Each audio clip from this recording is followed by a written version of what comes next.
kita boleh jadi masalah lah. Peguam tu bagi tahu, Tun kata Melayu hilang kuasa. Apa bukti Tun kata Melayu hilang kuasa? Ketua polis adalah Melayu. Panglima Angkatan Tentera adalah Melayu. Semua Melayu. Jadi kat mana hilang kuasa? Bagi orang yang tak tahu, dia akan kata, betul lah. Sebab ini yang mereka mainkan. Betul tak? Ini yang Walanon ini, geng PH mainkan. Ketua polis Melayu lah. Parlimen Angkatan Tentera Melayu lah. Kat mana Melayu hilang kuasanya? Inilah naratif yang dimainkan. Bagi orang yang tak tahu, dia akan kata, betul lah. Tetapi orang yang tahu, ingat balik macam mana Lee Kuan Yew. Lee Kuan Yew pakai songkok. Ingat tak? Ada gambar dia. Lee Kuan Yew pakai songkok. Bila dia dah dapat kuasa, dia buat persepadanan semula parlimen, dia dapat majoriti.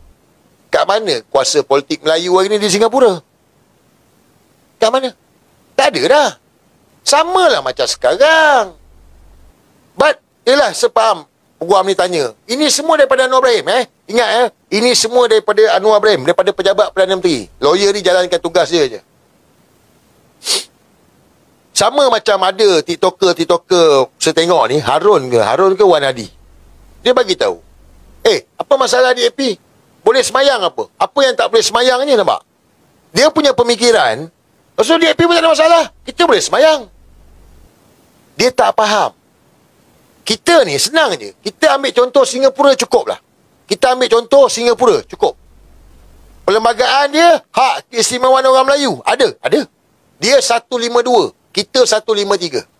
Tapi dengan kuasa politik, baru boleh empower Melayu. Macam Tun Mahathir buat ni. Buat UiTM, tambah lagi camper, buat UIA, buat itu, buat ini. Kerajaan buat tabung haji, buat Rista, buat Felda, buat Fekra, buat Tekun, buat semua lah. Macam-macam lah. Beasiswa. Kerana kuasa politik Melayu. Di Singapura, apabila hilangnya kuasa politik Melayu, tak ada lah. Hak keistimewaan orang Melayu tu ada. Gantung kat dinding lah.